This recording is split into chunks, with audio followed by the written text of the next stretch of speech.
Fala pessoal, tudo bem? Vamos analisar essa notícia que saiu no Brasil Journal. Raizen faz sua maior venda de usinas e levanta 1,3 bi de reais. A Raizen, ela está passando por uma certa dificuldade pelo seu nível de alavancagem muito alto, está se desfazendo de alguns ativos para diminuir o risco de alavancagem da empresa e dar mais confiança para os investidores. Vamos analisar um pouco desse caso aqui nesse BTC News. Se você gosta das nossas análises, por favor, dê um like nesse vídeo. E se você puder compartilhar as nossas análises com pessoas que possam fazer bom uso delas, a gente agradece. Bom, vamos começar aqui contando um pouco da história da formação da Raizen, para a gente entender um pouco da estratégia, como que a empresa cresceu bastante, se alavancou bastante e agora está numa situação onde ela precisa se desfazer de alguns ativos para conseguir diminuir esse nível de alavancagem e dar confiança para os investidores. Bom, um dos sócios da Raizen é a Cosan. A Cosan, ela já foi o maior grupo sucroalcooleiro do Brasil. Eu peguei aqui uma notícia do dia 16 de abril de 2007 para a gente entender um pouco da estratégia da formação da Raizen pela Cosan. Então tá aqui, ó. Cosan vai investir 1,7 bi de dólares para acelerar a sua expansão.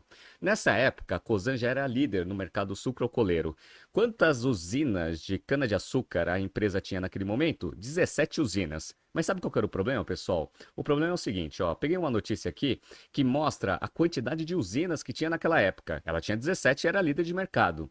Aqui consta que no Brasil, em 2007, tinha 370 unidades. 370 unidades e você é líder de mercado com 17, um mercado extremamente fragmentado. Mercados extremamente fragmentados, como a gente estuda nos nossos cursos de estratégia aqui na BTC, a probabilidade de guerra de preço ela é grande. Então, como que você vai conseguir aumentar a rentabilidade do seu negócio, dado que é um mercado extremamente fragmentado? Existem duas estratégias clássicas, né? A primeira é você tentar ir para um processo de consolidação. Qual que é o problema de você tentar ir comprando outras usinas para ser a maior empresa em termos de volume de produção? O problema é que tem 370 e você só tem 17. Imagina a quantidade de dinheiro para você conseguir consolidar esse mercado via M&A. Muito difícil, né? Qual que é a outra estratégia?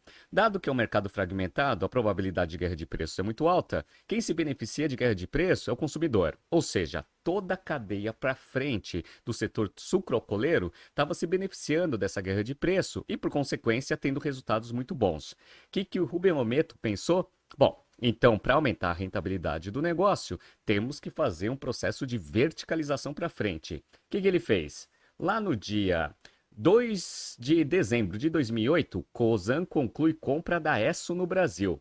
Pagou aqui 715 milhões de dólares para comprar todos os ativos de distribuição e comercialização da ExxonMobil, que operava aqui no Brasil com a marca Esso, que estava querendo sair do Brasil por estratégia deles lá nos Estados Unidos, né? Beleza.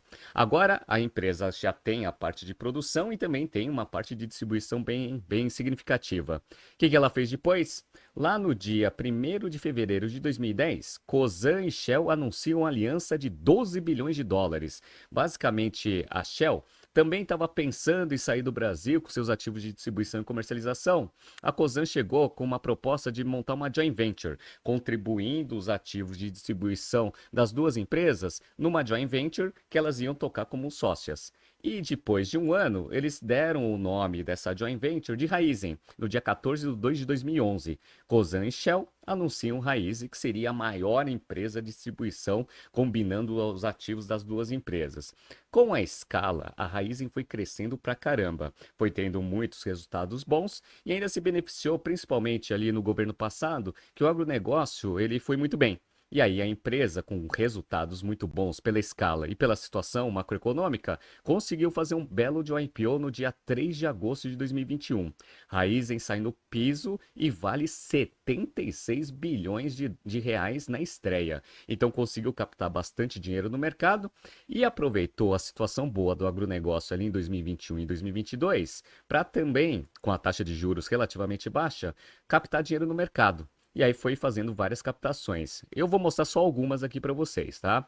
Então, no dia 11 de fevereiro de 2022, Raizen emitirá 1,2 bilhões de reais de debêntures de olho em meta de SG. Depois, lá no dia 13 de nove de 2024, com forte demanda, Raizen capta 1 bi de dólares em Green Bonds. E também No começo desse ano, dia 20 de fevereiro de 2025, Itaú e Raizen levantam quase 3 bi de dólares em mercado com apetite para mais. Basicamente, nessa transação, a parte da Raizen foi 1,7 bi de dólares. Ou seja, ela foi aproveitando que o mercado estava bastante comprador por vários motivos, né? Bom, primeiro que o setor do agro ele estava bem. Então isso daí dava uma perspectiva positiva para o negócio. A segunda é que a Raiz estava com resultados muito bons, apesar da taxa de juros estar alta no Brasil e também lá nos Estados Unidos e lá fora, né? Só que aí o que aconteceu? Você consegue fazer bastante captação no mercado quando seus resultados são bons, porque aí o risco de você não pagar as suas dívidas, ela é muito reduzida pela performance operacional que você está mostrando para o mercado, até o mercado virar. Como a gente sabe, nesses últimos 2 anos, o agronegócio ele passou por bastante dificuldade. E isso também impactou os resultados da Raiz. Vamos dar uma olhada? Então, para quem está vendo aqui na tela, eu estou mostrando para vocês os resultados da safra 2024-25 contra 23-24. Então, vamos lá. Ó. A receita cresceu 15,8%. A receita líquida chegou a 255 bilhões de reais. Um faturamento espetacular, né? No entanto, o lucro bruto caiu 24,7%, chegando a 11 bilhões 836. E a empresa divulgou prejuízo líquido de 4 bilhões 177, contra um lucro líquido de 614 na safra anterior. E a empresa ela também teve uma queda muito forte de EBITDA, 20,2% de queda de EBITDA, com EBITDA de 13,668 aqui de reais, né? Aí que acontece? Você já está com nível de endividamento alto e o seu EBITDA está caindo, a perspectiva futura está ruim. Dívida líquida sobre EBITDA, que é um índice que você mostra o risco da empresa não ter condições financeiras de honrar os seus compromissos ali financeiros, passou de 1,3 vezes em 2023-24 para 3,2 na safra 24-25. Acima de 3 já começa a dar problema. E como a gente sabe, a perspectiva para o agronegócio para esse ano, a safra 25-26, é pior do que a de 24-25. Outra coisa que assustou bastante com o resultado do ano passado foi a queda na geração de caixa operacional. 71% na queda do fluxo de caixa das atividades operacionais. Tinha sido no ano anterior 21 bilhões 421, caiu para 6 bilhões 215, pessoal. 6 bilhões 215 não paga nem o CAPEX do ano. O CAPEX do ano foi de 11 bilhões, ou seja, a empresa teve uma queda de fluxo de caixa operacional que nem pagou o CAPEX, ou seja, o free cash flow da empresa foi negativo, com perspectivas piores para esse ano. E aí, o tom das notícias para a Raizen começaram a mudar. No dia 14 de 5 de 2025, Raizen tem resultados fracos e prejuízo e alavancagem preocupam, dizem bancos. Outra notícia aqui, que aí a empresa começou a fazer o quê? Bom, dado que o mercado já percebeu que o risco para esse ano está muito ruim, a gente tem que diminuir esse nível de alavancagem de alguma forma. Dado que em termos operacionais a empresa tem uma perspectiva negativa para o futuro, a única forma de você diminuir o nível de alavancagem, então, é você conseguir levantar dinheiro vendendo ativos. E eles começaram isso no dia 21 de 5 de 2025. Em mais um desinvestimento, Raizen vende novas usinas de geração distribuída para o Pátria. Já fez um M&A aqui, tentando levantar um pouco de dinheiro. E teve mais. No dia 24 de julho de 2025, Raizen vende novas usinas e pacote de desinvestimentos já soma mais de 2,7 bilhões de reais. Será que todas essas vendas estão dando uma aliviada na estrutura de capital da empresa? Vamos dar uma olhada? Eles divulgaram os resultados do primeiro trimestre da safra 25-26. Vamos ver o que está acontecendo aqui, ó. Vamos lá. Receita líquida caiu 6,1%, chegando a 54 bilhões 217. O lucro bruto caiu 20,9%, chegando a 2 bilhões e 94.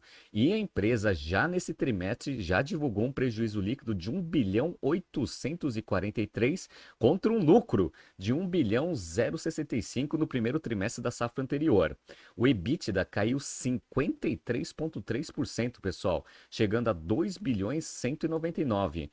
E o nível de dívida líquida da empresa aumentou 55,8%, chegando a 49 bilhões 219. Era 31 bilhões 590 no primeiro trimestre da safra anterior. Aquele índice dívida líquida sobre EBITDA, pessoal, no primeiro trimestre da safra anterior era 2,3. Sabe quanto que está agora? 4,5. 4,5, né? Vamos explorar um pouco o que aconteceu para a queda de receita. Vamos lá?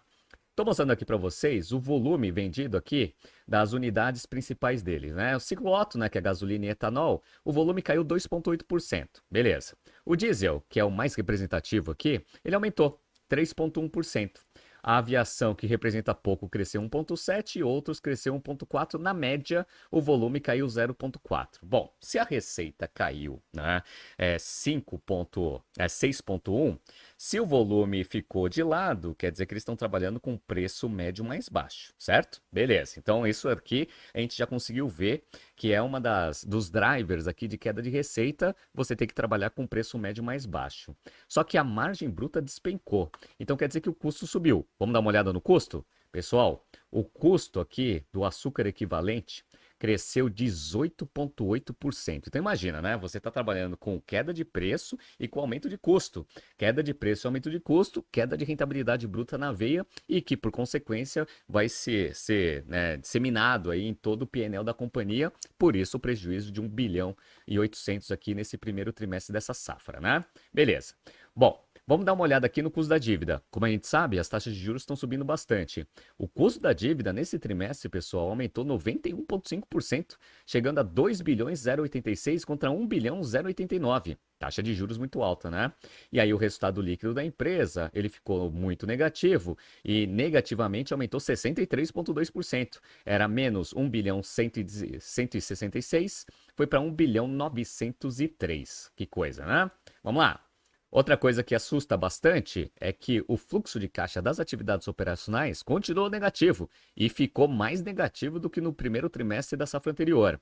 Caiu 22,9%. Tinha sido uma queima de 9 bilhões 171, agora teve uma queima de 11 bilhões 274.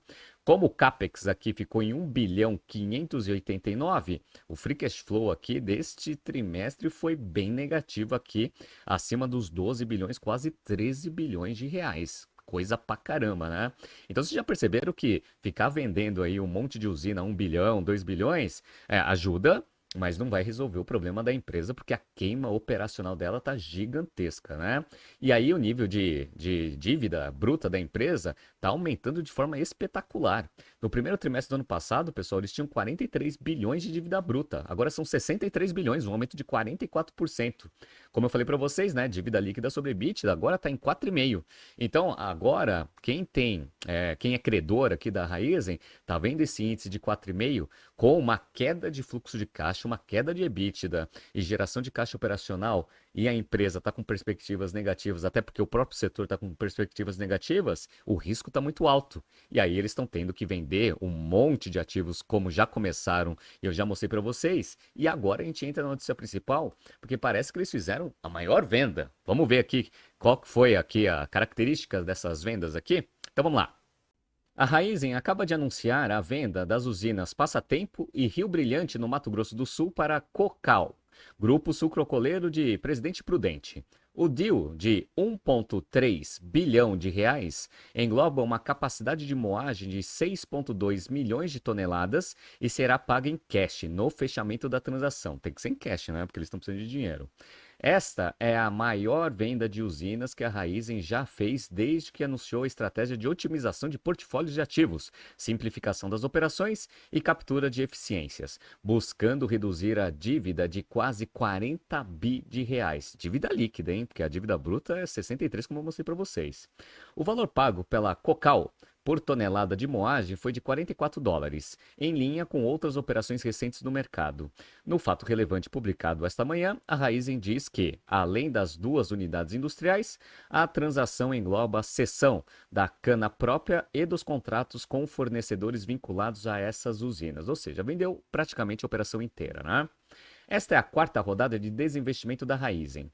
Em maio, a companhia vendeu a usina Leme por 425 milhões de reais. Em julho, a maior companhia do setor sucroalcooleiro do Brasil desativou a histórica usina Santa Helena e vendeu os ativos de cana a São Martinho e outras 5 usinas por 1 bilhão de reais. Na mesma estratégia de reciclagem de capital, a Raízen também encerrou as atividades da usina MB em Morro Agudo e a venda dos seus canaviais no final de 2024. As duas usinas que fecharam eram unidades antigas e operavam em regiões onde a competição por cana é alta. Finalizando, vamos lá? Pertencente à família Grams, a usina Cocal tem 2 unidades. Uma em Paraguaçu Paulista e outra em Narandiba, no interior de São Paulo, que tem somadas uma capacidade de moagem de 10 milhões de toneladas. Na safra passada, o grupo que atua no setor há 40 anos produziu 8,7 milhões de toneladas, o que foi revertido em 720 mil toneladas de açúcar e 400 milhões de litros de etanol. Na transação, a Cocal pode chegar a desembolsar 1,5 bilhão de reais pelas unidades da Raízen se o custo de entre-safra de 218 milhões de reais ficar em cargo da vendedora. Então, isso daí é um critério ali que eles usaram no contrato para conseguir ter até um resultado um pouco melhor na venda desse ativo, né? Ao final de toda a safra, em novembro, as usinas de cana entraram em um período de manutenção, quando são praticamente desmontadas para o próximo ano de produção. Este custo é considerado como CAPEX e, portanto, se a Raízen fizer o serviço, receberá o valor como forma de reembolso. A XP assessorou a Cocal e o Itaú BBA assessorou aqui a Raízen. Só que, pessoal, acho que se vocês olharem os números e a magnitude das vendas que a Raízen vem fazendo, provavelmente nos próximos dias ou nos próximos meses, a gente vai ver a Raízen vendendo muito mais ativo, tá? E mesmo vendendo bastante ativo, dado a magnitude de dívida líquida que a empresa tem e o índice de dívida líquida sobre EBITDA, tem que acontecer 2 coisas fundamentais. Primeiro, a economia tem que melhorar bastante, principalmente para o setor, para você conseguir mostrar um aumento de performance e EBITDA, para você conseguir dar um pouco mais de confiança, reduzindo aquele dívida líquida sobre EBITDA de 4,5. Acho pouco provável isso acontecer no curto prazo. Qual que é a outra coisa que eu acho que vai acontecer? Vai ter que ter um sócio entrando aqui na Raízen, porque dívida eles já não vão conseguir mais emitir, beleza, tá? Na hora que os credores começarem a apertar a Raízen, ela provavelmente vai ter que trazer um sócio investidor para injetar dinheiro na empresa e dar confiança. Vamos ver o que vai acontecer? Eu acredito que essa segunda hipótese é a mais provável e eu acho que vai acontecer até o final do ano, dados os resultados bem ruins aqui que a Raízen está divulgando para o mercado. Vamos ver o que vai acontecer. Acontecendo alguma coisa sobre a Raízen, eu trago aqui no BTC News. Tá surgindo aqui, pessoal, alguns BTC News passados para vocês se atualizarem. Não se esqueça de se inscrever no nosso canal e na nossa newsletter. Grande abraço e até a próxima edição.